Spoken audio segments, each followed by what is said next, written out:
hunters glide through the darkness, like ghosts in the deep. Twilight Zone.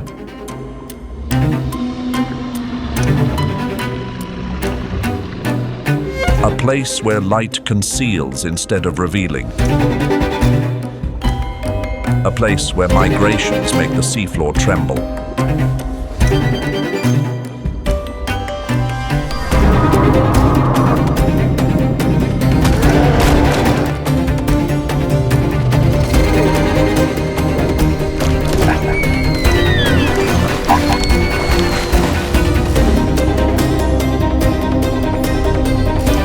How many species can you recognize in this video? Leave your answer in the comments after exploring with us. Twilight Hunters, ultimate survival in the deep.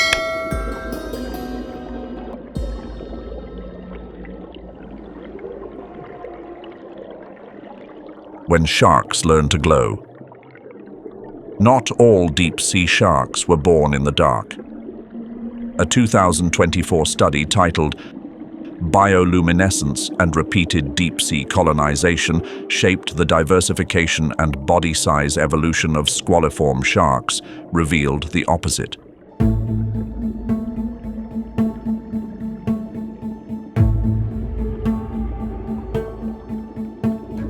The ancestors of squaliform sharks once lived in coastal waters where sunlight still reached.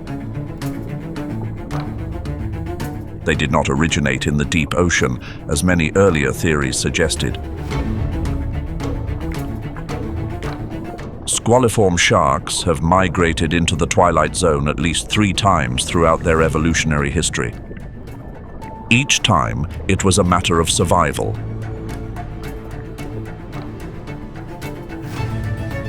And bioluminescence became a key evolutionary advantage.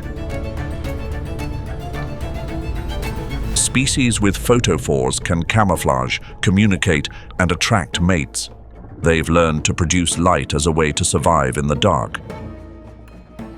That helped them adapt more effectively and diversify more rapidly. Species that don't produce light, like sleeper sharks or dogfish, took a different evolutionary path. They see through electroreception and sense their surroundings with an acute sense of smell.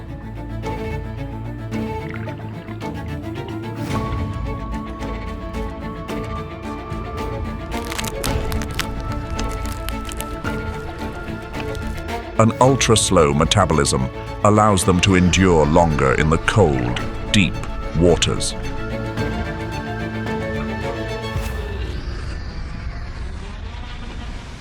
On the ocean's surface, light guides the way for life. But at a depth of 200 meters, light begins to fracture and fade.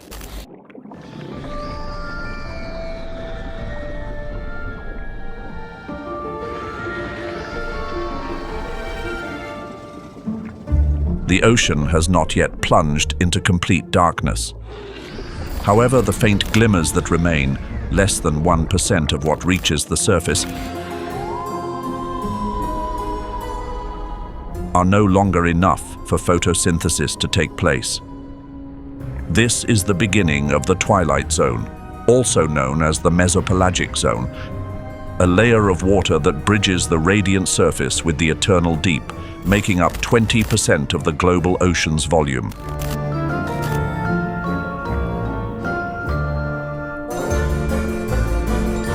It stretches down to 1,000 meters, where light can no longer reach.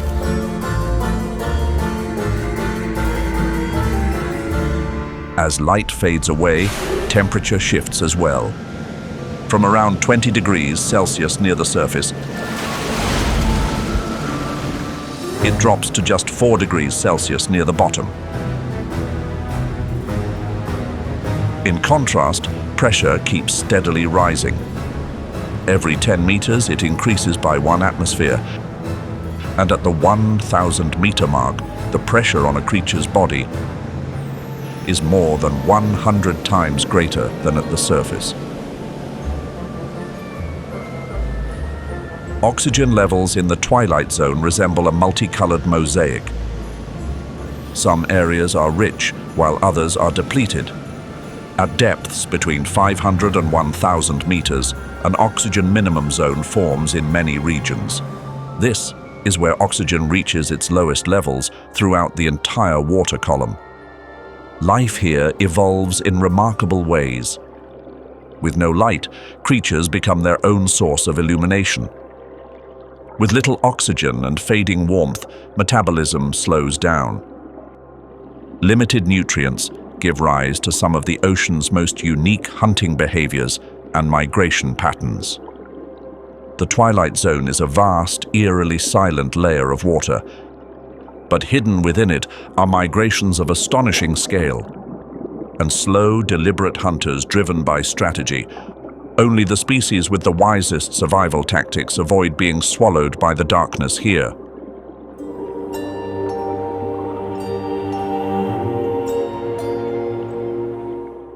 In the Twilight Zone, light is nothing more than a memory. Bioluminescence becomes the primary language of life. That language is fluently spoken by over 90% of the creatures that dwell here. The light from bioluminescence is no miracle. It's a sophisticated chemical reaction that takes place within the creature's own body.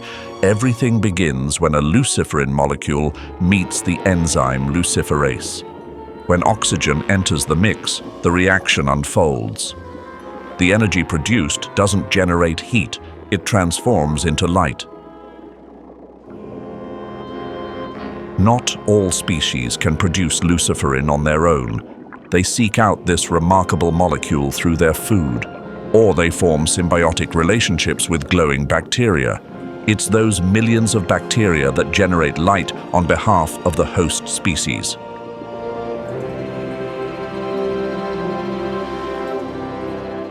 Take the bobtail squid, for example. This squid glows with a soft blue light from its underside. That glow comes from symbiotic bacteria called Vibrio fischeri. They live in a special chamber, the light organ, where nutrients are plentiful, oxygen is rich, and conditions like temperature and pH are stable. The light organ is cleaned every morning when the bobtail squid expels 90 to 95% of the bacteria. It rests, regenerates tissue, and allows the bacteria to repopulate. By nightfall, its body is once again ready to glow in preparation for hunting. But that light isn't meant to illuminate.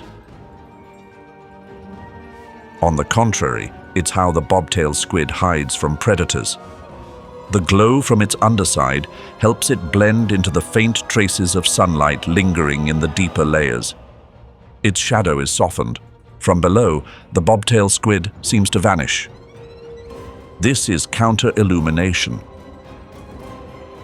a sophisticated camouflage strategy used by many creatures in the Twilight Zone. They use photophores on their bellies or along their sides to adjust the brightness of their glow and blend into their surroundings. An astonishing biological mechanism. But that's not the most remarkable thing about bioluminescence. In the Twilight Zone, blue light is favored because its wavelength travels the farthest. Most species have optic nerves tuned to this kind of light and are unable to see red light at all. A few species of dragonfish have turned this to their advantage to survive in the twilight depths. They emit red light through a suborbital photophore located beneath the eye. This makes them the ones who see without being seen in the dark waters, an absolute edge in both hunting and evading detection. If you had the ability to produce bioluminescence, would you choose to glow blue like the bobtail squid or red like the dragonfish? Leave a comment below and let us know.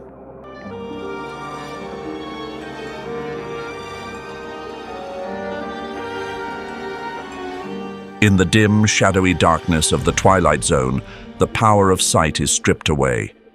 But evolution still finds a way. Enormously large eyes begin to take shape. They eagerly soak up the few rare photons drifting through the deep water column. Eye structures undergo significant changes.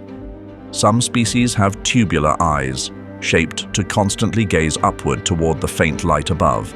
Others have cockeyed eyes, with one large eye tuned to spot dim light, and one smaller eye adapted to detect bioluminescent creatures.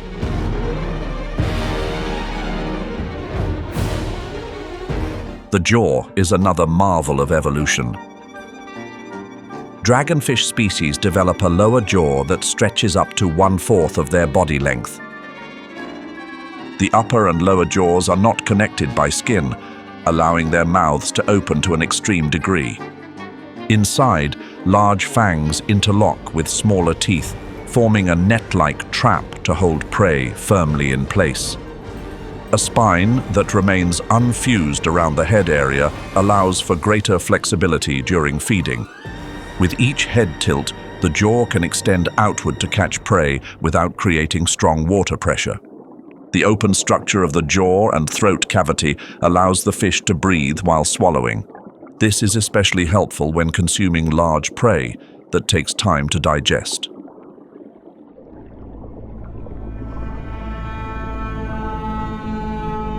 The barrel-eye fish is a prime example of evolutionary adaptation in the Twilight Zone. It has tubular eyes that point straight up toward the water above, waiting for the silhouette of prey to pass by. Inside its green eyes, the lenses are coated with a layer of yellow pigment. This is how it tells the difference between sunlight and the bioluminescence of its prey. The eyes of the barrel-eye fish can rotate within a transparent, fluid-filled skull. This skull allows light to pass through without distortion. It also serves as a shield, protecting the eyes from stinging tentacles whenever the fish steals food from siphonophores. Not every species evolves in unusual ways to enhance vision. The giant squid has eyes that can reach up to 27 centimeters in diameter. These are among the largest eyes ever known to exist. But that size doesn't improve close-range vision. Instead, the giant squid can see faint bioluminescence from a distance. The dim glow stirred up by plankton in the wake of a moving sperm whale. The giant predator has been detected. The eyes act as living radar for the giant squid in the darkness of the mesopelagic zone. They don't look for light. They see what's coming. In the layer where light is crushed by pressure, a rigid body becomes a burden. Only softness can slip past that invisible force. The Twilight Zone is the realm of gelatinous creatures. Bodies rich in gelatin, transparent and delicate like jelly. No bones, no muscles, and no thick skin to shield them. Some species are made up of more than 95% water. The pressure inside and outside their bodies stays balanced without the need for rigid structures. They don't resist the pressure. They surrender to it, drifting within the water column. Conserving energy is the key to survival in these nutrient-poor depths. Some species go even further and become transparent. They don't reflect light, and they cast no shadow. They become nearly invisible within the water column, fooling the watchful eyes lurking below. A few species of cephalopods have evolved the ability to shift between transparency and pigmentation. In low light, transparency is the perfect camouflage. But when exposed to artificial light or bioluminescence, they instantly change to red or black. These colors reflect very little light, allowing them to hide once again from their enemies.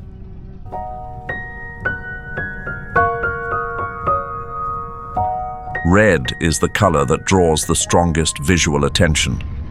But in the Twilight Zone, red becomes the perfect disguise. And that's the ultimate camouflage of the bloody belly comb jelly. This species gets its name from its deep red belly.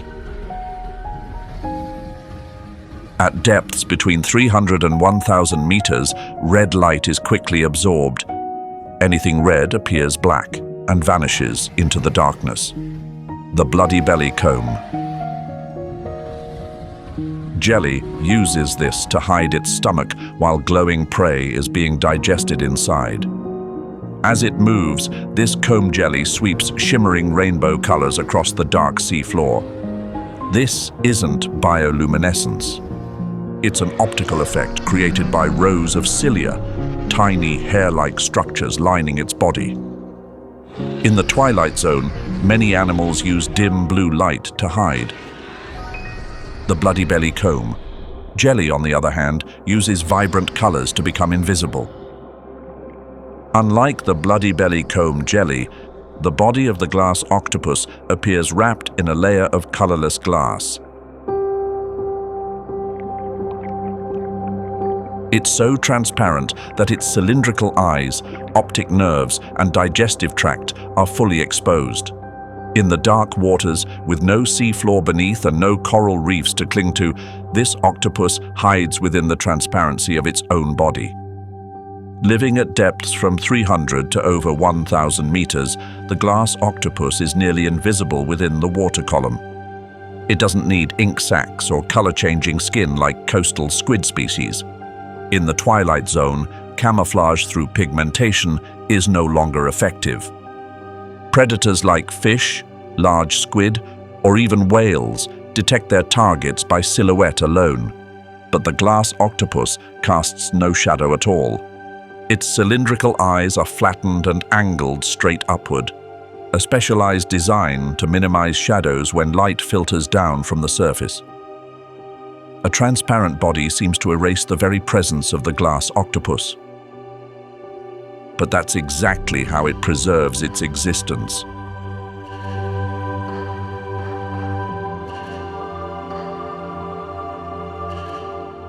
Camouflage is only the first step in the harsh journey of survival in the Twilight Zone. Finding food is another challenge entirely.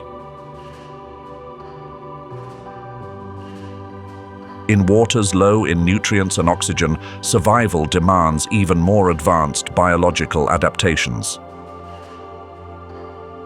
That's why creatures here have learned to live slowly. Slow metabolism. The entire space seems to quiet down, syncing with the new rhythm of the Twilight Zone. A slower heartbeat, prolonged digestion, and limited movement, all to conserve every bit of precious energy. Slow metabolism allows fish like bristlemouths and lanternfish to survive for weeks without new sources of food. A gelatinous body is also a result of low metabolic rates. Less muscle tissue, fewer structures to maintain, and lower energy use. These creatures don't chase their prey. They simply wait with patience. The Twilight Zone doesn't allow for haste. Only those who live slowly can go far and endure in its darkness.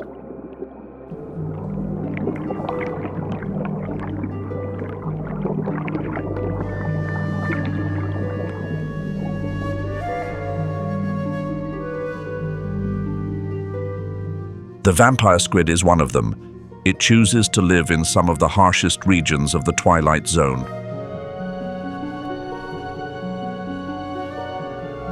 Places where oxygen levels drop to just 3% of what's found at the surface, at depths of around 600 to 900 meters. Few creatures can survive here. Hemocyanin with a large surface area allows the vampire squid to capture every molecule of oxygen with remarkable efficiency. It doesn't hunt or chase, it drifts gently through the open water column, gathering bits of organic debris floating by to refuel. Digestion is slow, but just enough, allowing it to survive without needing much food. Living slowly helps the vampire squid extend its lifespan. It can live up to 8 years, longer than most cephalopods in shallower waters. Which species do you think is the strangest in the Twilight Zone? Leave a comment. And keep watching to discover even more wonders from this shadowy layer of the ocean. Evolution is a necessary condition for survival in the Twilight Zone. But to truly endure, creatures here rely on creative feeding behaviors. In a place where light is only a remnant, strength and speed become unnecessary. Silence, camouflage, and patience are the true strategies for staying alive. The predator doesn't rush in. It lies in quiet ambush. Camouflage and positioning matter more than the speed of the chase. Some species light up to lure in their prey. They lead it straight into the most intricate of traps. Others are ready to swallow prey many times larger than themselves. A stretchable jaw and elastic stomach work to their full advantage. In the dim twilight, every movement must be deliberate. Each meal is a gamble of energy and time. In the Twilight Zone, the survivor isn't the faster one. It's the one who waits. In the dense darkness of the Twilight Zone, even the faintest flicker of light can spark curiosity. But not all curiosity is harmless. Lurking near that glow is a massive jaw, waiting for an unlucky passerby. And this is one of the most sophisticated hunting strategies in the Twilight Zone: bioluminescence luring.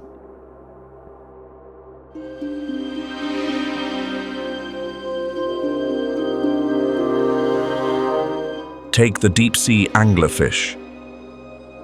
On its head is a fishing rod, the esker, ending in a bioluminescent bulb produced by symbiotic bacteria. That light sways like a tiny creature, a rare sign of life in the still ocean. When prey is drawn in by the glow and moves closer, the strike is instant. Long teeth, curved inward like barbed hooks, lock down every escape route. The deep-sea anglerfish doesn't need to move much. All it needs is a small light, just curious enough to intrigue, just real enough to deceive. At depths where light is a rare luxury, bioluminescence reigns, and the brightest thing in the dark is often the most frightening trap.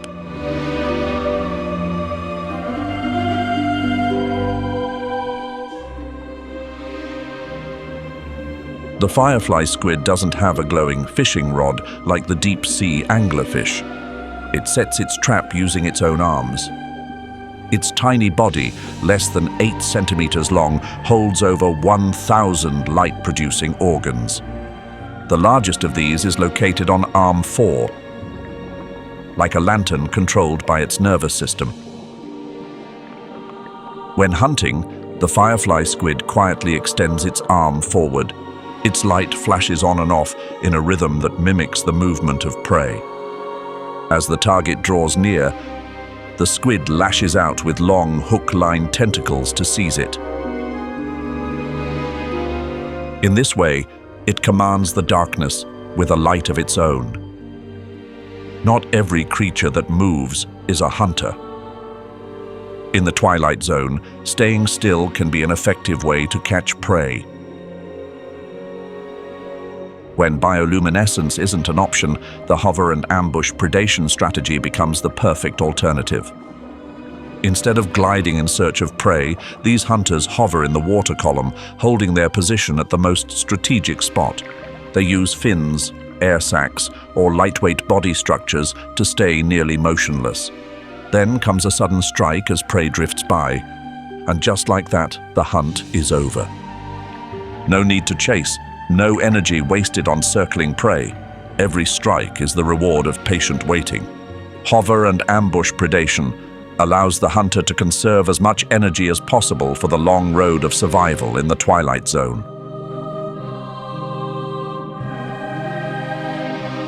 The viperfish is a master of patience. Its hunting strategy is a perfect blend of hover and ambush and bioluminescent luring. With a body measuring between 6 and 26 centimeters, it can hang motionless in the water column for hours, completely silent, without a single wasted movement. The viperfish doesn't wait at random. Near its pelvic fins, photophores emit a gentle glow, like drifting plankton. That light lures prey closer, fooled into thinking it's found an easy meal in the darkness of the Twilight Zone. A slight movement brushes past its mouth. Needle-like teeth, curved inward, snap shut instantly. No gaps, no chance to struggle. The prey is locked in and vanishes into the darkness of the viperfish's stomach, which can expand many times its size. Even a shark species like the Greenland shark has given up speed to survive in the Twilight Zone. This sleeper shark swims at just 0.3 meters per second, drifting almost effortlessly through the water. But that very pace fits perfectly with the hover and ambush strategy. The Greenland shark suspends its massive body up to 1,000 kilograms within the dark water column. It doesn't have light-producing organs like the viperfish to lure prey, but its sharp sense of smell quickly detects the scent of anything approaching. Short, spiked teeth protrude outward, allowing it to take large, clean bites with ease. The Greenland shark's body is built for ultra-slow metabolism. Its body temperature closely matches the cold ocean waters, ranging from -1.8 to 7 degrees Celsius. Its heartbeat is slow, less than 1 beat per minute, and its stomach takes its time, needing several months to fully digest a single meal. It's this slow-paced way of life that has granted the Greenland shark one of nature's rarest gifts: longevity. They can live up to 250 years. The oldest recorded individual may have reached over 400 years of age. They are the longest living vertebrate species ever documented. If you became a creature in the Twilight Zone, would you hunt using bioluminescence luring, hover and ambush, or both? But the Twilight Zone isn't always silent. When night falls, the water column begins to stir. A massive wave of life rises from the darkness. Diel vertical migration. This daily migration is the largest biomass movement on the planet. Diel vertical migration was first discovered using military sonar during World War II. This massive migrating layer of organisms creates a strong sonar reflection, echoing like the sea floor. At night, this layer rises. With daylight, it sinks back down. For a long time, many believed the seafloor itself was moving. But it's actually billions of organisms, zooplankton, fish, squid, small crustaceans, leaving the Twilight Zone to feed near the surface under the moonlight. They travel hundreds of meters in just a few hours, not fast, but persistent. At dawn, they retreat back to the deep sea, hiding from the eyes of predators. The massive migrating swarm unknowingly becomes a feast for ambush predators. At the surface, large hunters lie in wait. Deep below, hover and ambush experts have also taken their positions. Diel vertical migration is also the link connecting the sunlit world and the layers submerged in darkness. As they descend, they carry large amounts of carbon from the surface, contributing to the ocean's material and energy cycles. No one sees this flow, but every night it happens, like the steady breath of the ocean. Lanternfish form the foundation of this rhythm. These small fish, less than 15 centimeters long, make up 65% of the deep-sea fish biomass, spanning 246 different species. Over 73% of them participate in Diel vertical migration every night. Lanternfish use their swim bladder to adjust buoyancy and maintain a hovering position in the water column. Along both sides of their bodies are rows of photophores emitting a cool blue light throughout their movement. This isn't light to guide their way. It's how they erase their shadows and hide from predators lurking below. Lanternfish travel hundreds of meters up the water column for one simple reason: to feed. Copepods and planktonic mollusks make up a lavish feast that lasts all night. And the party only ends when the first light of dawn touches the sea surface. But every movement of the lanternfish is being watched. From the depths below, ambush predators take their positions. At the surface, the ocean's top hunters begin their swift descent. The Humboldt squid stays close to the lanternfish schools. Every night, dozens to hundreds of these squids gather around the migrating schools of these small fish. With speeds up to 24 kilometers per hour, they easily chase down their prey. And when the distance is close enough, the attack begins. All 10 arms lunge forward, spreading wide like a giant net. 2 hunting tentacles shoot out, gripping the lanternfish, then pulling it toward the sharp beak. In mere seconds, the prey vanishes completely. Though reaching lengths of up to 1.5 meters, Humboldt squid often hunt in large groups. They coordinate to increase hunting efficiency and unite to reduce the risk of attacks. This is a rare behavior among cephalopods. When moving together, Humboldt squid light up with synchronized flashes of red and white. It's how they communicate while hunting, and it's also how they blend into the chaos of light and movement around them.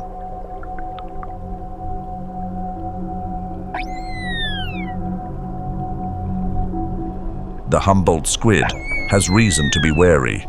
The top predator, the short-finned pilot whale, silently patrols the Twilight Zone day and night. During the day, the short-finned pilot whale avoids well-lit waters. It dives to depths beyond 600 meters, sometimes exceeding 1,000 meters, just to track a squid school. Each dive can last 10 to 15 minutes. The short-finned pilot whale neither glows nor ambushes. It sees using echolocation. Dense sequences of clicking sounds travel far and wide, revealing the positions of Humboldt squid. Once the target is locked in, the whale pod begins to close in. They herd the prey into narrow waters, sometimes pressing it down to the seafloor. With bodies over 5 meters long and weighing up to 3,000 kilograms, they ram the squid, disorienting it. A bite to the soft belly, and the prey is pulled up from the deep layers.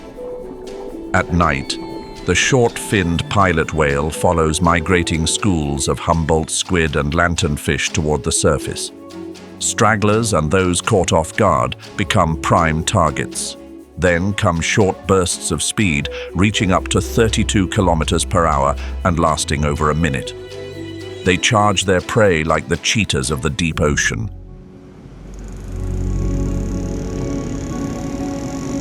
Orcas don't dive as deep to hunt like the short-finned pilot whale. When Humboldt squid rise to the surface, the ocean's top predator is already waiting. Squid, small fish, seals, and even whale calves and sharks are all part of the orca's diverse menu. For each prey, orcas have a unique strategy. When hunting fish, they herd the school into tight clusters. Then come powerful tail slaps. Each fish becomes stunned, immobilized, and disappears after a swift bite. When hunting seals, orcas create waves to wash their prey off the ice and into the sea. Sometimes they intentionally beach themselves, lunging onto rocky shores to grab prey before retreating back to the ocean. At times, they toss seals into the air to disorient them. This is how orcas reduce the risk of injury when approaching aggressive prey. Even at the top of the food chain, orcas are not always unbeatable. They have been driven out of territories by pilot whales. With their speed and numbers, pilot whale pods apply constant pressure, forcing orcas to retreat. These long, intense chases show that the strongest doesn't always win. But between these two species, it's not always conflict. In 2022, off the coast of Iceland, there were several reports of orcas accompanying a young pilot whale. This could be a way for them to stash food or play with potential prey, but it might also stem from the orca's parental instincts. That instinct is shaped by their tight social structure. Orcas live in matrilineal pods where females play the central role. They bond across multiple generations, forming matrilines, clans, and larger communities. Each group develops its own language, consisting of 7 to 17 distinct sounds used for communication, recognition, and cultural transmission. Beyond family, orcas also form friendships. Alliances develop among young males. This makes their hunting efforts more effective. Orcas aren't the only apex predators waiting for the humboldt squid. Great white sharks also lurk near the surface. Electroreceptors called ampullae of Lorenzini around their snouts continuously detect even the slightest movements. Then comes a precise bite, aimed at the head, where the tentacles are controlled. The squid is caught and secured. But hunting humboldt squid isn't easy.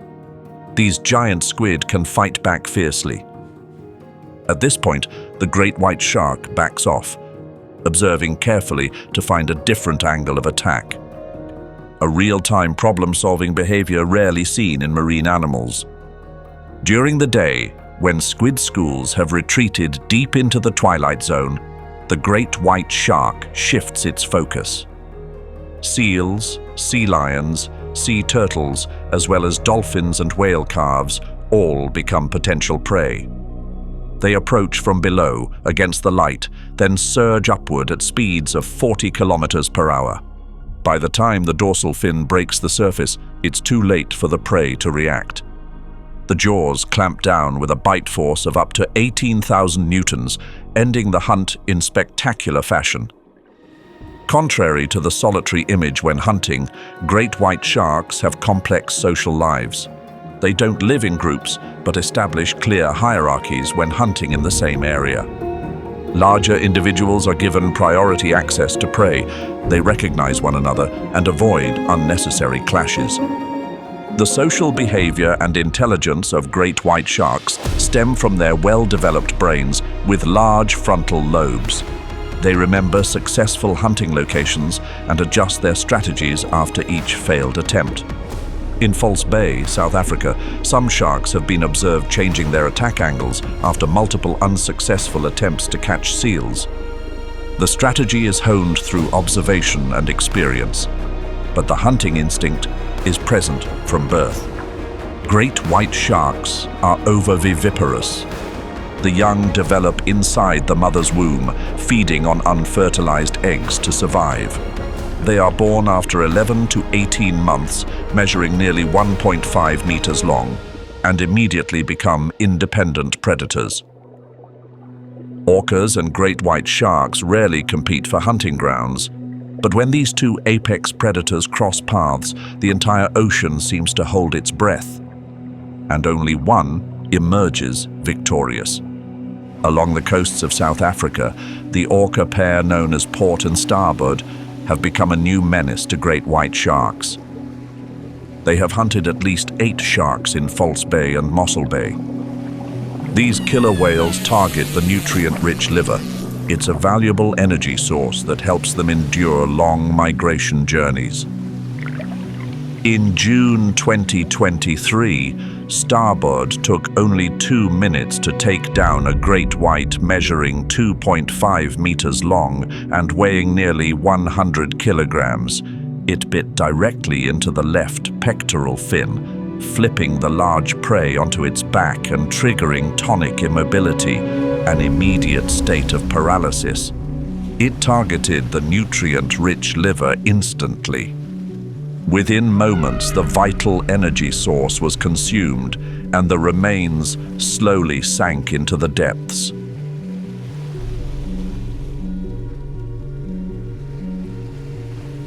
The dominance of orcas makes great white sharks seem to lose their killer instinct. They retreat from hunting grounds and vanish for many weeks. They know the ocean's top hunting territory has been claimed by another. Did you know that orcas also hunt other top predators? Leave your answers below. The fierce battle between orcas and great white sharks is a vivid example of the surface water's vibrancy. But the Twilight Zone is a complete contrast. Here, feeding opportunities are irregular. Accumulating energy through opportunistic overfeeding is absolutely vital. Creatures living in the darkness of the Twilight Zone have adapted to this strategy. When they encounter migrating swarms in the water column or a rain of organic debris, they immediately push their digestive systems to the limit. A flexible stomach allows them to hold large amounts of food. Meals don't need to be digested immediately. They're processed slowly and steadily, in tune with the rhythm of the Twilight Zone. This helps them sustain long-term energy for weeks, until the next meal arrives. The black swallower makes the most of the opportunistic overfeeding strategy. It's only about 25 centimeters long, but prey 2 to even 10 times its body weight don't pose a challenge. The black swallower hunts small fish and squid in the Twilight Zone. It typically attacks from behind, swallowing prey whole in a single gulp. When the prey is too large or too many, its stomach expands sideways and stretches backward, nearly doubling its body length. The black swallower's stomach is highly elastic. It can expand like an air sac. Its thin walls are loosely attached to the spine.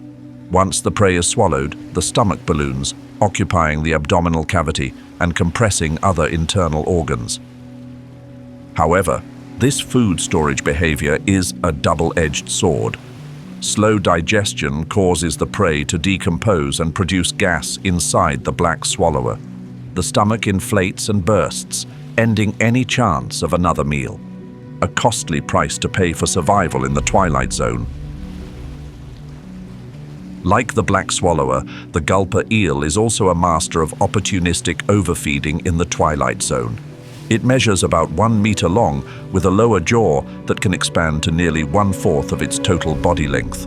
No sharp teeth, no speed, no ambush tactics. With just one big gulp, it can scoop up entire swarms of shrimp or a large squid into its mouth. The food is then moved into a stomach that can expand 4 to 11 times the volume of the gulper eel's body. Seawater is filtered through the gills to concentrate nutrients. They feed only once every few months, and each time the gulper eel takes weeks, even months, to digest. Survival in the Twilight Zone isn't just about finding food. Animals here also have to learn how to hide from the dangers lurking in the darkness. There's no light to see by, and no shelter like shallows or the seafloor. Transforming into another species within the open water column is one of the wisest strategies. The swordtail squid is a master of this strategy. Instead of hiding, it imitates. Its thin, sword-like tail, twice the length of its body, makes it look like the siphonophore Nanomia bijuga, a fearsome creature with stinging cells that keep many predators at bay. The mimicry begins when the swordtail squid bends its body, lets its tail hang down, and hovers vertically. It remains completely still, recreating the drifting posture of the siphonophore. The glowing spots on the squid's body happen to match those of the siphonophore. By adjusting the intensity and rhythm of its light, the camouflage is perfected.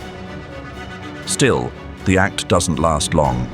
As they mature, swordtail squids shed their tails, the disguise falls apart, and they must learn a new way to survive in the cold water column. When food becomes scarce, ambush and camouflage lose much of their effectiveness.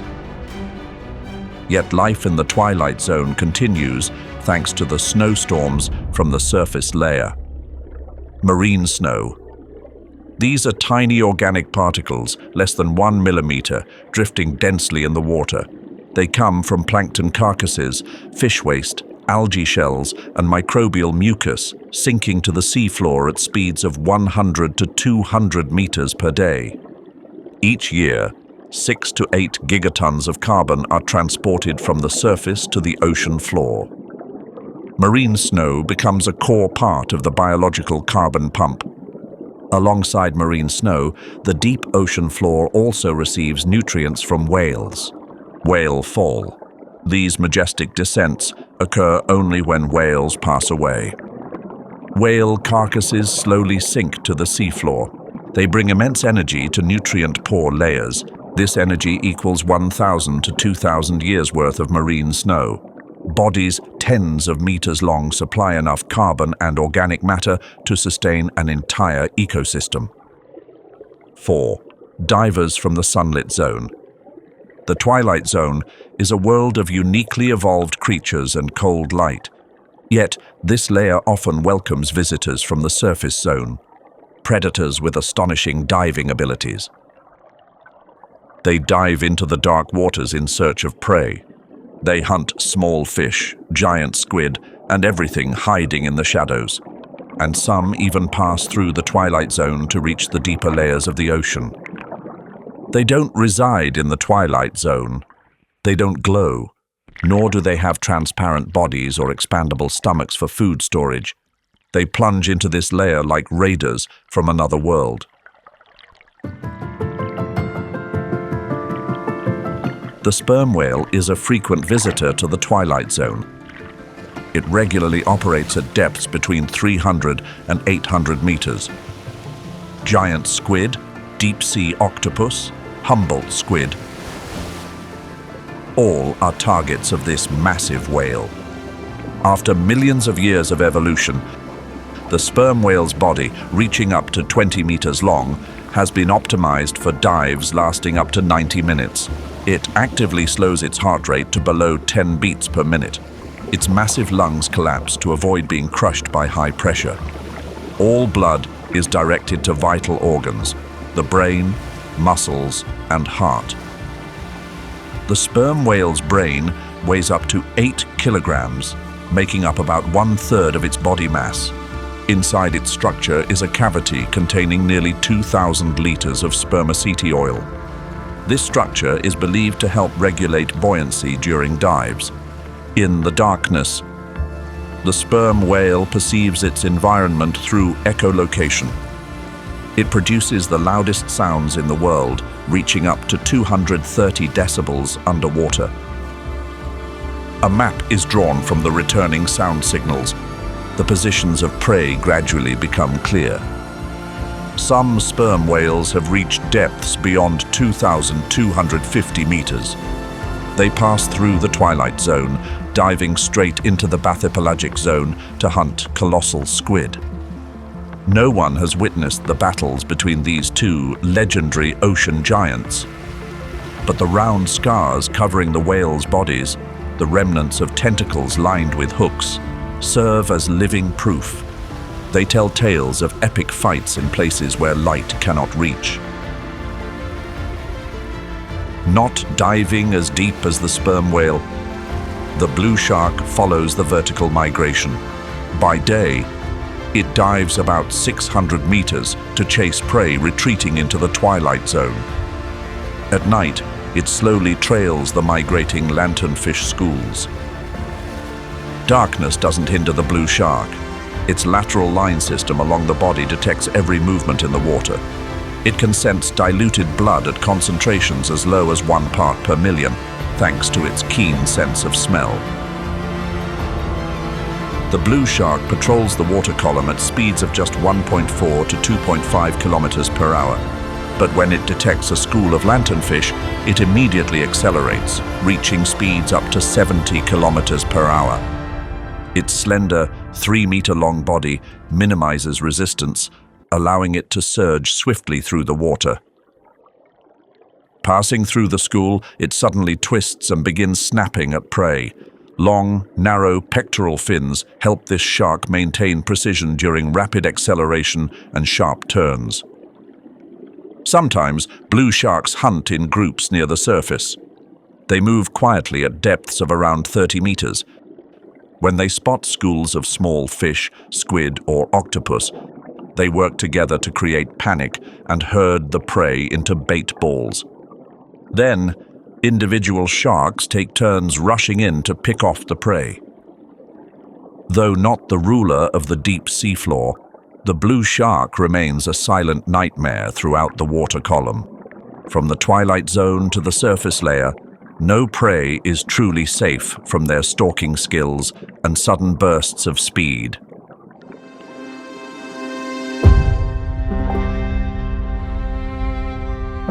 Like the sperm whale and blue shark, pinniped species aren't born for the darkness, but the Twilight Zone's darkness holds the nutrients they need every day. Deep dives of several hundred meters have become an essential part of their survival journey. The northern elephant seal is one of the deepest and most enduring divers. It can dive over 1,500 meters for up to 2 hours. The deepest recorded dive reaches 2,388 meters. During feeding season, a single seal can make more than 60 dives per day to hunt squid and fish in the Twilight Zone. In the icy Southern Ocean, the Weddell seal doesn't hesitate to break through the ice to find food. It dives deeper than 600 meters, mainly hunting icefish and squid near the seafloor. It uses sound to locate the ice cover, precisely remembers breathing hole locations, and returns just before its oxygen runs out. The hooded seal often hunts at depths over 900 meters, thanks to its cold resistance and high oxygen storage capacity. This is where it can feed on fish, squid, gelatinous creatures, and avoid orcas. Its heart rate can drop from 100 to fewer than 6 beats per minute to extend time spent at the bottom. The leopard seal, a top predator of the Southern Ocean, uses its diving skills to ambush prey. It swims along the edges of ice floes, waiting for penguins or fish to surface from below. It doesn't need to dive too deep, just about 300 to 400 meters, but can hold position in the Twilight Zone long enough to stalk and finish off its prey. Pinniped species don't seek to claim the darkness of the Twilight Zone. They only pass through to hunt, but each time they appear, they disrupt the order of this realm. Sperm whale, blue shark, or pinniped species, which deep diving ability impresses you the most? In the deep ocean lies a paradox. No sunlight, scarce nutrients, oxygen in short supply, and temperatures hovering near freezing. And yet, it is precisely there that giants appear. The giant isopod, with a body dozens of times larger than its relatives on land. The Greenland shark, giving up the swift hunting instinct of sharks to live for centuries. The giant squid and the colossal squid turning into abundant sources of nourishment, attracting even predators from the surface. And the giant oarfish, as long as a silver ribbon, once believed to be a sign of approaching natural upheavals. No one knows why this paradox exists. Science has yet to provide a single answer. Only one thing remains unchanged. Within this paradox, life quietly rises, just as these giants continue to grow without end.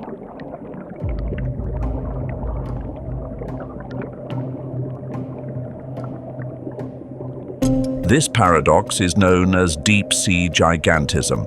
It is the trace of a mysterious evolutionary trend, spanning across many groups of species, from crustaceans to creatures without bones or shells. Within the same family line, those living in the deep waters stand out in size. It feels as if this is the way life persists and grows beneath depths of thousands of meters. Science has observed this pattern, but has yet to name one single cause. No single factor can fully explain this phenomenon. Instead, it is a web of complex causes constantly interacting with one another. The cold slows down every rhythm of life, quietly extending longevity, giving bodies more time to grow. Digestion takes place slowly, allowing organisms to absorb every drop of scarce nutrients in the deep sea. With no trace of fierce predators, life faces fewer barriers to flourish. And oxygen, though no longer abundant as at the surface, still quietly fuels massive biological engines in the darkness. No factor stands alone. No rule is enough to sum it up. Deep-sea gigantism is a symphony of evolution in silence, a wonder of nature that so far can only be understood through theories. 2. Kleiber's rule. Giants forgotten by time. Kleiber's law is one of them. Named after biologist Max Kleiber, this law states that metabolic rate scales to the 3/4 power of body mass. An organism that is 100 times heavier consumes only about 32 times more energy. This means that as body size increases, metabolism does not rise in a linear way. The larger the body, the more efficiently it saves energy. In the deep sea, where meals may be separated by months, such efficiency becomes an advantage. That may be part of the reason why many creatures have followed the path of deep-sea gigantism.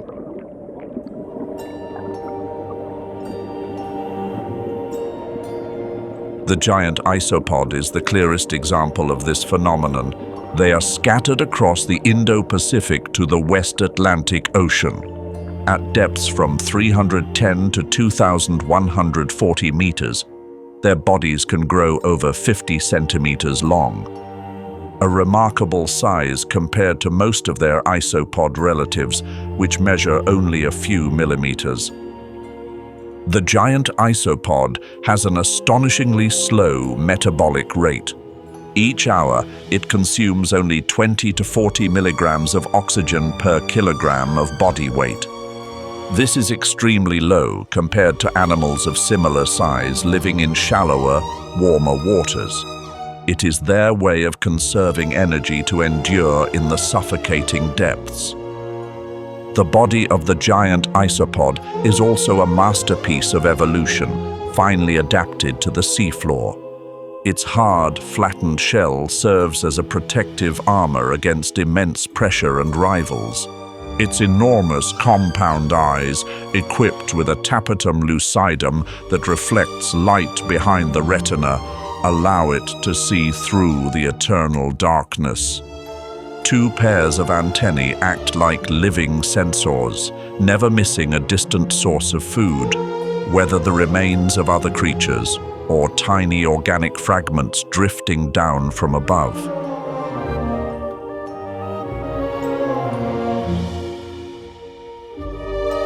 The giant isopod is proof of the paradox of deep-sea gigantism. The spiny dogfish, however, is the complete opposite.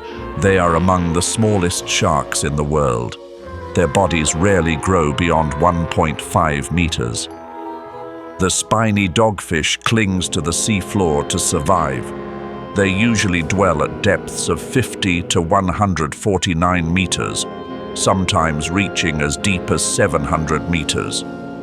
In colder layers of water, they deliberately slow their rhythm of life, eat less, and store energy for longer. They do not belong to the realm of deep-sea gigantism, yet they have learned to adapt to the world of darkness like true giants. However, the spiny dogfish is also a swift predator. They move in massive schools of up to thousands of individuals, chasing after sand lance, squid, crab, or jellyfish. The resistance of water seems to vanish against their skin, which is covered with dermal denticles, tiny tooth-like structures tightly arranged together. This very hunting habit gave them the name dogfish, as these sharks pursue their prey in packs, much like hunting dogs on land. During one of those feeding attempts, the spiny dogfish came face to face with the giant isopod. Both were drawn to a deep water trap, hoping to gain nourishment after many days of hunger. There, the isopod clung tightly to the dogfish's head, as if trying to extinguish its rival's vitality. A clash that left the scientific community astonished. The giant isopod is not typically a predator of this kind. It moves slowly, relying on rare opportunities when whale carcasses sink to the sea floor. It also lacks the anatomy and speed required to hunt down a living shark, especially when that shark could be 2 to 3 times its size. Several theories have been suggested to explain this. It may have been the behavior of an unusual giant isopod never before documented, or it could have been an act of self-defense after the dogfish had struck first. The isopod may have been forced to shield itself by instinct, curling around the shark's gills and using its hard shell as an impenetrable shield. No one knows the final answer, nor does anyone know what became of the two creatures after that clash. One thing, however, is certain. The deep sea still holds mysteries far beyond the reach of human understanding. One of those mysteries is called the blunt-nose six-gill shark. This shark can grow up to 6 meters long and weigh more than 1,000 kilograms. It is one of the few modern creatures that still carries a form almost unchanged from its ancestors 200 million years ago. At depths ranging from 180 to 2,500 meters, the blunt-nose six-gill shark survives by drifting. Its rare ability of positive buoyancy among sharks allows it to be lighter than water when it stops swimming. It does not need to use energy when gliding upward, but it must exert more force when descending. It silently rides upward currents without a single muscle movement. The blunt-nose six-gill shark follows a daily vertical migration. During the day, it stays below 450 meters, slowing metabolism and using energy sparingly. At night, it rises to the 200 to 300 meter layer to hunt fish, rays, chimeras, squid, crab, shrimp, seals, and even smaller sharks. In the predator-free depths, the blunt-nose six-gill shark rises as the dominant species. It even competes for food with creatures many times smaller, such as the giant isopod. This often happens around deep-water traps, rare sources of artificial food.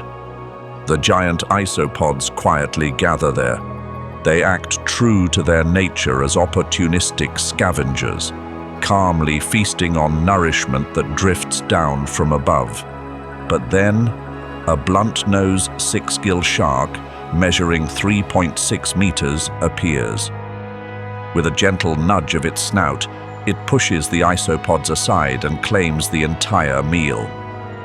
That moment reveals the contrast in size and ecological role. The blunt-nose six-gill shark is an apex predator, the ruler of the deep-sea food chain. Food snatching is a strategic adaptation in an environment where nourishment is scarce. The giant isopod does not resist, but quietly gnaws on the leftovers. With its slow-moving body, its survival strategy depends entirely on opportunity, not confrontation. Do you think the giant isopod actively attacks sharks, or is it merely defending itself by instinct? Share your thoughts in the comments below. Unlike the blunt-nose six-gill shark, the Greenland shark moves with extreme slowness. It is one of the true icons of deep-sea gigantism. This is the largest shark in the Arctic Ocean, reaching lengths of more than 6.4 meters and weighing up to 1,023 kilograms. At depths of up to 2,200 meters, its massive body drifts almost motionless. though life still surges quietly within. The Greenland shark grows less than 1 centimeter per year. At that pace, reaching a length of 5 meters could take up to 400 years. It holds the record as the longest living vertebrate ever documented on Earth, with a lifespan of 250 to 500 years. Even giant tortoises, or the bowhead whale, can hardly rival that limit. In such a cold, food-scarce environment, the Greenland shark maintains an exceptionally slow metabolism. Its body contains high concentrations of urea and trimethylamine oxide, balancing water and acting as natural antifreeze. It glides at a speed of only 0.34 meters per second. Its eyes are impaired by the parasite Omatocoita elongata, yet its sense of smell remains sharp enough to find food in the darkness. The Greenland shark hunts cod, haddock, wolffish, skate, and even seals. Instead of chasing, it expands its mouth cavity, creating a strong suction that pulls prey inside. Polar bear, moose, dog, reindeer, and carcasses sinking from the icy world above also become lavish meals. Above the depths where the Greenland shark lurks, the harp seal tirelessly hunts. It is the most common pinniped in the northern hemisphere. Its body measures between 1.5 and 1.8 meters in length and weighs around 118 to 136 kilograms. Compact build and thick blubber allow it to adapt perfectly to life beneath the ice. The harp seal can dive nearly 400 meters, though it mainly feeds at depths of 150 to 200 meters. While it can hold its breath for up to 16 minutes, most of its hunts last only 4 to 13 minutes. Although its menu includes more than 130 different prey, this seal often favors capline, Arctic cod, Atlantic cod, and Greenland halibut. The harp seal's most remarkable weapon is its wavy whiskers, sensitive like a finely tuned sonar system. These specialized structures remain stable under water pressure, responding only to faint hydrodynamic trails left behind by swimming fish. Even in murky waters with near-zero visibility, they can navigate, estimate distance, and detect the size of prey. Though not a true deep-sea creature, the harp seal's body is designed for dives of several hundred meters. It has a high capacity to store oxygen in blood and muscle, enough to fuel the brain and heart in the absence of air. From birth, its muscles already hold an acid buffering capacity up to 75% of an adult's. As pressure increases, it slows its heartbeat and redirects blood flow to vital organs, a biological technique that conserves every molecule of oxygen.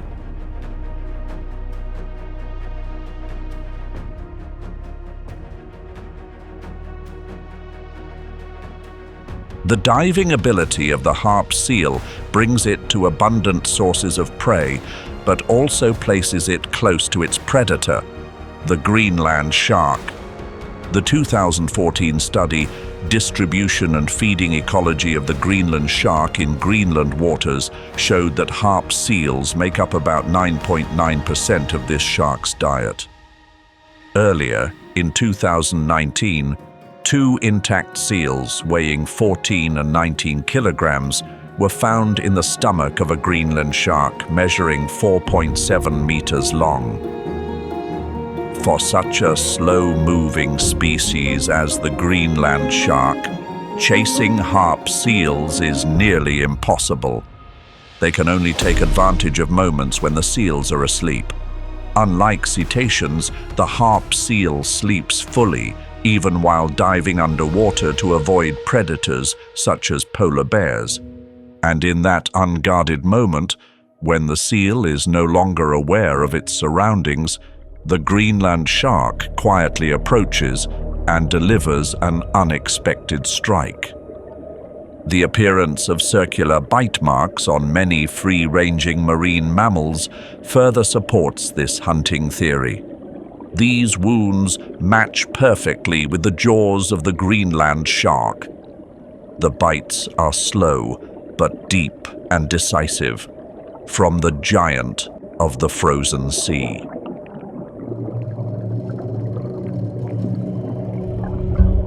However, not every species hunts actively like the Greenland shark. Their survival often depends on what falls from the surface. Whale fall. The remains of whales can turn into a nutrient oasis that lasts for decades. Hundreds of species gather at this oasis. The 2003 study, Ecology of Whale Falls at the Deep Sea Floor, recorded 28 macrofaunal species living in these oases, 21 of which were endemic. From the deep darkness, scavengers arrive at once.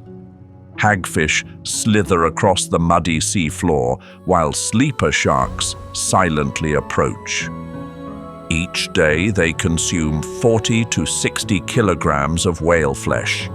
They only leave once the carcass is reduced to a bare white skeleton. Inside the bone core, hidden fat begins to break down, paving the way for sulfate-reducing bacteria to creep into every crack, quietly releasing hydrogen sulfide. A chemosynthetic ecosystem awakens with an average of 185 macrofaunal species inhabiting the whale bones. Even when no organic matter remains, whale falls can still serve as a foundation for life. The skeleton forms a kind of solid, stable, artificial reef. Snails, sponges, polychaete worms, and tiny crustaceans come to live there. Bottom-dwelling fish patrol the area as if guarding a secret fortress in the deep sea.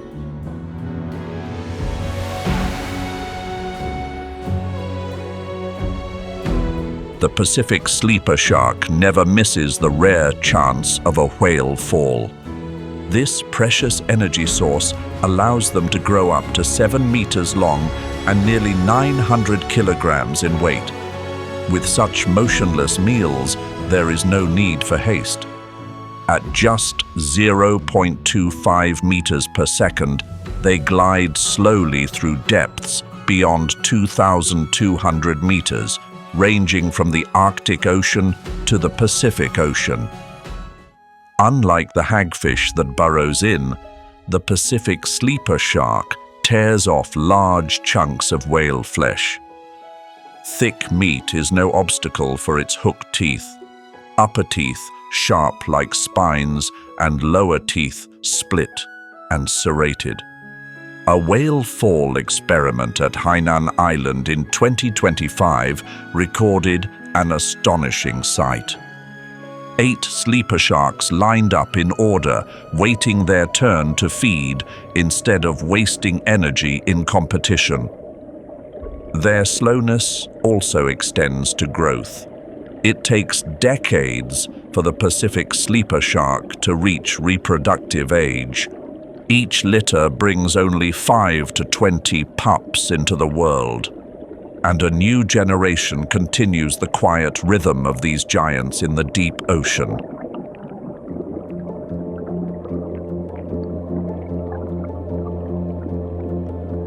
The bigfin squid inhabits depths even greater still. It ventures beyond 6,000 meters into the Hadal Zone of the Philippine Trench, a realm almost untouched by any other squid. Its body can reach up to 8 meters long, distinguished by thread-like arms and tentacles, like an otherworldly being drifting in a place where light can never reach. The scarcity of energy in the Hadal Zone does not allow the bigfin squid to hunt actively. Instead, It waits with patience. Its body drifts within the water column, arms spread wide like a vast net to ensnare zooplankton or tiny creatures. At times, it drags its arms across the seafloor, sweeping through cold sediment to gather whatever survivors remain within. Along those delicate arms lie mechanoreceptors, organs that detect movement. They allow the big fin squid to sense the faintest vibrations in the water to pinpoint its prey. In this way, the challenge of living without light in the deep sea has been fully overcome by this remarkable squid.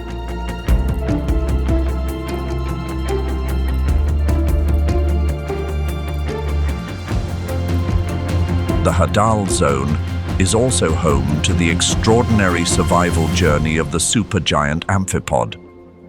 Living at depths from 4,850 to 7,000 meters, they can reach a size of 34 centimeters, nearly 10 times larger than other amphipods. This unusual size comes from 7 unique PSG genes linked to growth. The evolutionary rate of the genes related to regulation of growth in this species is also significantly faster compared to other amphipods. When young, the supergiant amphipod feeds on bacteria and fragments of plankton, but as adults, they become professional scavengers, surviving on the remains of other creatures. Their lifespan extends beyond 10 years, long enough to endure the months between meals. Their massive bodies also place them beyond the reach of smaller predators, an absolute advantage granted by deep-sea gigantism. Which creature's size impressed you the most among those mentioned here? Leave a comment below and keep watching to explore more of the world of deep-sea gigantism.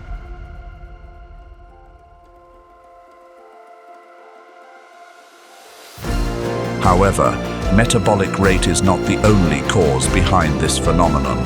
Bergmann's rule, proposed by German biologist Carl Bergmann, points to another key factor: temperature.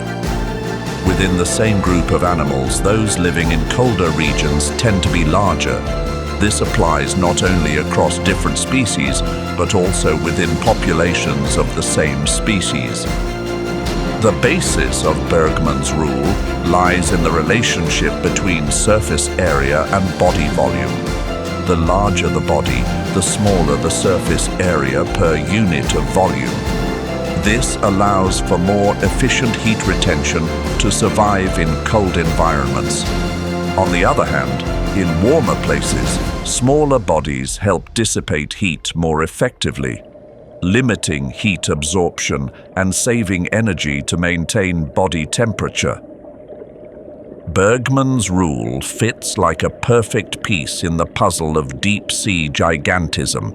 In the deep sea, where temperatures remain stably close to freezing, this rule still holds true. In silence and cold, size becomes the most effective weapon for survival. The Antarctic sun star is the most striking example. This sea star can reach a body diameter of up to 60 centimeters.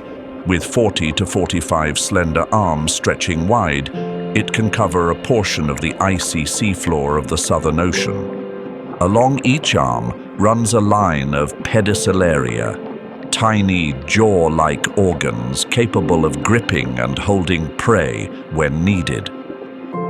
The Antarctic sun star anchors itself to the seafloor with tube feet attached to its ambulacral grooves, each tipped with a small suction disc. It quietly climbs to high ground, such as rocky peaks or sponges, extending all its arms outward like fishing rods reaching in every direction. A trap set in stillness, waiting for krill, amphipods, or any small creature that happens to brush against it. The combination of its massive size and flexible arms makes it one of the most formidable carnivore scavengers on the Antarctic seafloor.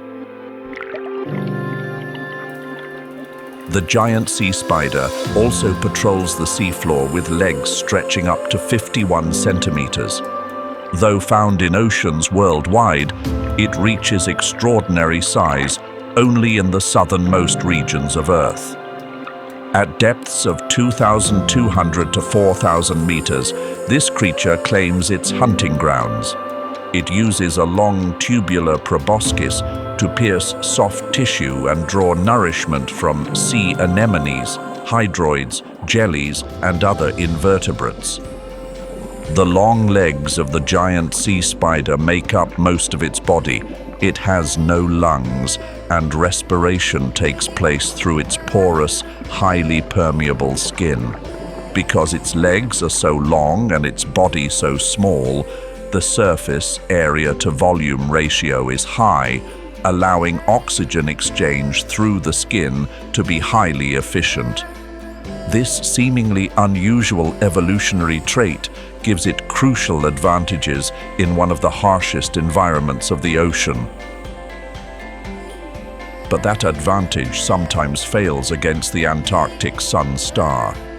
This sea star sweeps the seafloor with its flexible arms, capturing slow-moving creatures, including the sea spider. Despite its long legs, the giant sea spider's body measures only about 7 centimeters, soft and lacking any protective shell. A critical weakness once it comes within reach of a predator many times its size. With just a single well-angled strike, one arm of the wolf-trap starfish is enough to coil tightly around its fragile body. It blocks every escape route and begins the relentless process of external digestion. Alongside temperature and metabolic rate, oxygen is also a deciding factor for survival in the depths of the ocean. Cold water has a greater capacity to hold oxygen.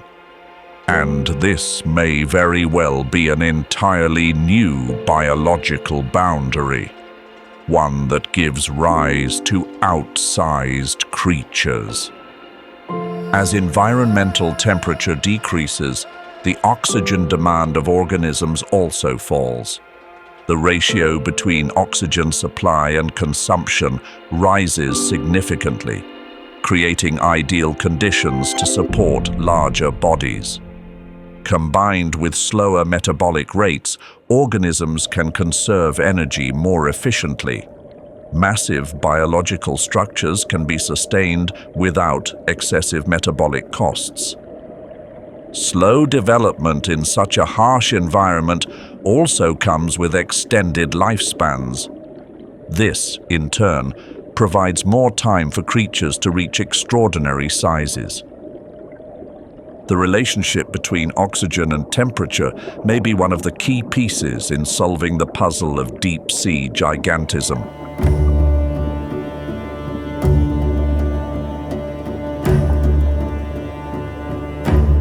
Hidden deep beneath the clashes between orcas and pilot whales, at depths of 700 to 1,000 meters, the giant siphonophore quietly hunts. It is the longest creature ever recorded, with a body structure reaching up to 50 meters in length. Yet it is not a single individual, but a living colony. The giant siphonophore is a collection of specialized zooids. Each unit takes on a distinct life function.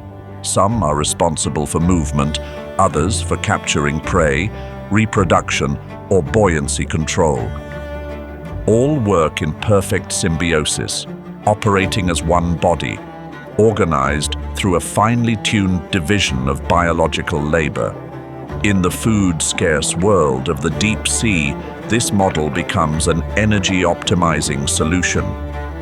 The nectophores rhythmically contract to push water, allowing the colony to glide smoothly while maintaining structural stability.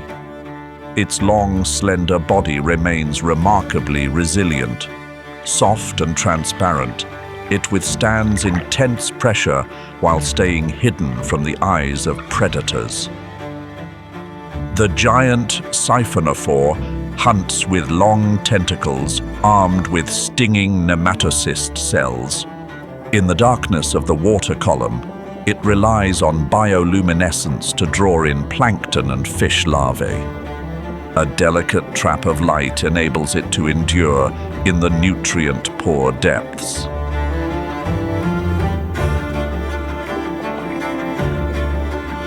Even the blue whale, the largest creature ever to exist in Earth's history, falls short of the giant siphonophore when it comes to body length. This whale reaches nearly 30 meters long, but in terms of mass, no species comes close, with adults weighing between 150 and 180 tons. Despite its immense size, the blue whale is not a representative of deep-sea gigantism. It lives mainly in surface waters, especially in the epipelagic zone, at depths of less than 200 meters. Here, sunlight floods the ocean and plankton flourish in abundance. This fertile feeding ground allows the blue whale to employ filter feeding with great efficiency. It engulfs vast mouthfuls of water filled with millions of tiny crustaceans. The water is then expelled through its baleen plates, while the prey remains trapped. This method allows it to consume 3 to 4 tons of krill per day, an intake befitting its colossal size. Unlike the giants of deep-sea gigantism, the body of the blue whale is the result of evolution for long-distance travel across the oceans. It stores energy and reproduces in the open seas, often between feeding and breeding grounds, thousands of kilometers apart. The harsh, energy-scarce seafloor is no place for long migrations. The giant phantom jelly knows this well. This enormous jelly drifts through the water column at depths of 6,700 meters. Its bell can reach 1 meter in diameter, while 4 trailing arms stretch 10 meters outward, waiting for plankton, small fish, or drifting organisms. The giant phantom jelly has adapted perfectly to such an extreme environment. Its gelatinous body, lacking bones or a hard shell, allows it to withstand immense pressure. Its passive hunting strategy conserves energy, sustaining its massive form. The slow rhythm of life at thousands of meters deep makes it so mysterious that studying it remains a rare challenge. On a few occasions, however, scientists have noted the presence of pelagic brochula alongside the giant phantom jelly. This small fish lives in symbiosis beneath the jelly's bell. It hides among the long arms, feeding on scraps left behind. Here, the deep-sea giant becomes an unlikely safe haven for a tiny companion. The grandeur of deep-sea gigantism can even be found in tiny creatures like the giant ostracod. This crustacean has a spherical, jelly-like body with a shell diameter reaching up to 2 centimeters. That size is unusually large compared to its ostracod relatives, which are usually only a few millimeters.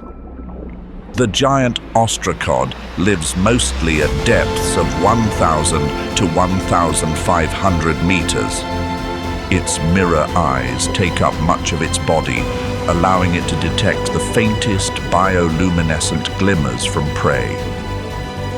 2 large limbs, lined with fine hairs, paddle rhythmically to keep its body almost neutrally buoyant in the deep water column. With a body that is 95% water and a thin, calcium-free shell, it is lightweight, agile, and naturally buoyant. An energy-saving design in a food-scarce environment. The giant ostracod uses its antennae and claws to detect and capture small creatures such as copepods, mysids, arrowworms, or fish larvae. At night, it often migrates upward to hunt in shallower waters. Every movement of Gigantocyprus reflects a finely tuned adaptation to a world where life must be measured breath by breath.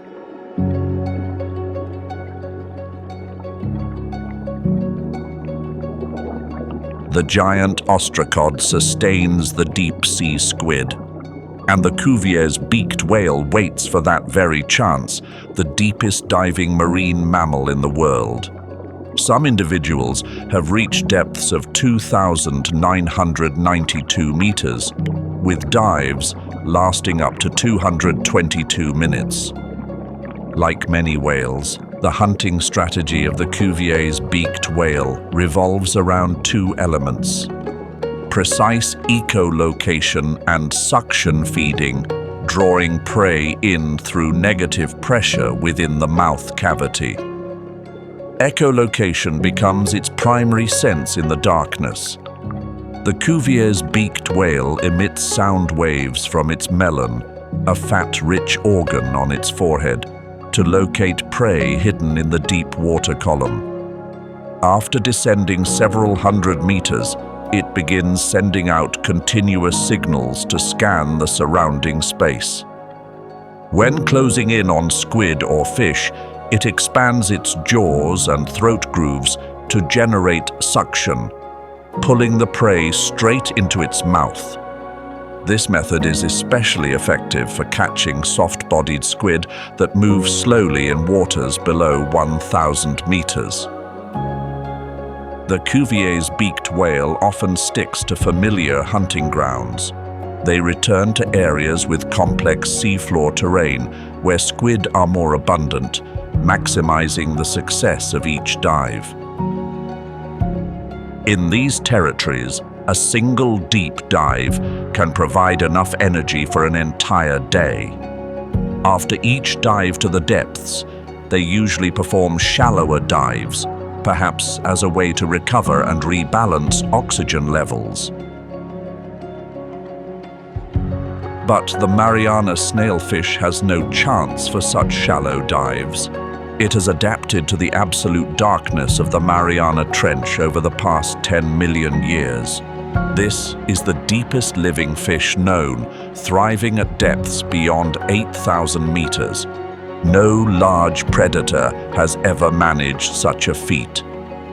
The Mariana snailfish has developed a unique genome that protects its enzymes from deforming. Its most critical proteins have evolved to be flexible, less vulnerable to compression. High levels of trimethylamine N-oxide stabilize protein structures and cell membranes under extreme pressure. This fish quietly rebuilt each enzyme until life itself could exist in absolute darkness. Currently, nearly 40 individuals of the Mariana snailfish are known to inhabit the trench. Though their bodies measure only a little over 20 centimeters, they are the apex predators of these depths. From marine snow to tiny crustaceans, nothing escapes them. They have turned the ocean's darkest, most forbidding place into their own kingdom. Which theory do you find most convincing in explaining deep-sea gigantism? Could it be Kleiber's rule, Bergmann's rule, or the oxygen temperature hypothesis? V. Island rule, the isolated kingdoms. That kingdom resembles an isolated ecological island deep within the ocean. No sunlight, no traditional food chain. The island rule may apply here, and it partly explains the phenomenon of deep-sea gigantism in the deep waters. The island rule originates from patterns of evolution on islands. Small animals grow larger, while larger animals become smaller to adapt. In the deep sea, scarce resources, few predators, and low competition pressure drive a similar process of selection.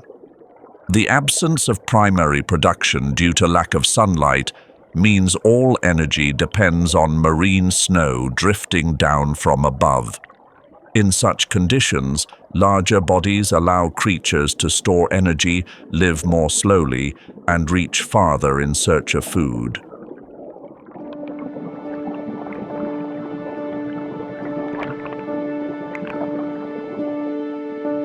Take the Japanese spider crab. Its leg span can reach up to 3.7 meters. This is a record-breaking measurement, not only among crabs, but across the entire arthropod group. In contrast, its carapace is only about 40 centimeters wide, and its maximum weight is around 20 kilograms. The Japanese spider crab is a true giant compared to its relatives.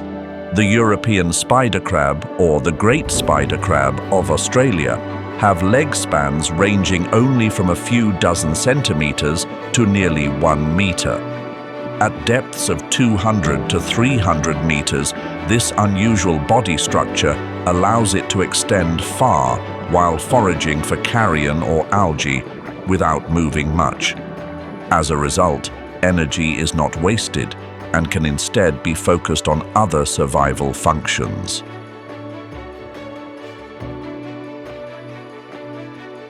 The giant tube worm lives at greater depths than the Japanese spider crab. They thrive in dense clusters around hydrothermal vents at depths of 4,000 meters. Their hollow tube-like bodies can grow up to 3 meters tall, with diameters of nearly 4 centimeters. These numbers far surpass their relatives, such as Spirobranchus triqueta at only 25 millimeters or Serpula vermicularis at about 20 centimeters. Inside the hollow tubes of the giant tube worm live billions of thioautotrophic bacteria. They draw in oxygen, carbon dioxide, and hydrogen sulfide through the worm's bright red plume, synthesizing energy to sustain their host. Meanwhile, the outer shell of the giant tube worm is home to unusual parasites. Species like the limpet vent, Lepetodrillus elevatus, or the amphipod Ventiella sulphuris cling to the worm's white chitin tubes to survive. This network of internal and external symbionts allows the worms to grow more than 80 centimeters in just a single year. Like the giant tube worm, the giant oarfish also dwarfs its relatives when it comes to size. It is the longest bony fish in the world, with a body length ranging from 3 to 8 meters. Some individuals have even reached lengths of 11 meters. They weigh about 272 kilograms, a relatively modest figure compared to their length, due to their slender, flattened, and very soft bodies. The giant oarfish has a ribbon-like form. Its body width is usually only about 20 to 56 centimeters. It has no hard scales and no swim bladder. This adaptation allows it to withstand deep-sea pressure while maintaining a long, flexible body that avoids injury and conserves energy. The giant oarfish primarily inhabits depths of 180 to 900 meters. Unlike benthic species that dwell on the seafloor, it lives in the open water column where scattered, drifting food is its main resource. It floats suspended, mouth slightly open, filtering or sucking in plankton, krill, and small fish as they pass by. The giant oarfish rarely appears near the surface. In many folk traditions, it has been regarded as a harbinger of natural disasters, especially when it rises into shallow waters. However, there is no scientific evidence to support this belief. Encounters with giant oarfish at the surface are usually accidental when they are injured or disoriented. The Twilight Zone is almost submerged in eternal darkness, yet it ignites inspiration for science, medicine, and modern technology. Bioluminescence, the light-producing mechanism based on the luciferin-luciferase reaction, has been applied as reporter genes in molecular biology. Gene expression is closely monitored and used in non-invasive biomedical imaging, such as tumor detection and infection monitoring. Counter-illumination is a common camouflage mechanism in the Twilight Zone. It has inspired optical stealth technology, camouflage materials, and lighting devices designed for low-light environments.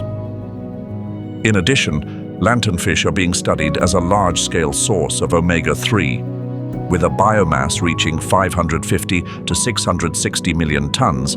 They form a massive intermediary layer between the surface and the deep sea. Through their daily vertical migrations, they help transfer carbon from the surface to the sea floor, aiding in carbon dioxide retention and stabilizing the global climate. Their large, light-sensitive eyes have inspired the design of low-light sensors for robotics, medicine, and aerospace.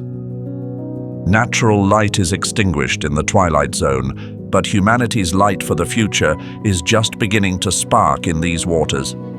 Please like and share this video so that light can reach even larger communities. And don't forget to subscribe and turn on notifications to explore the fascinating mysteries hidden deep within Earth's vast oceans.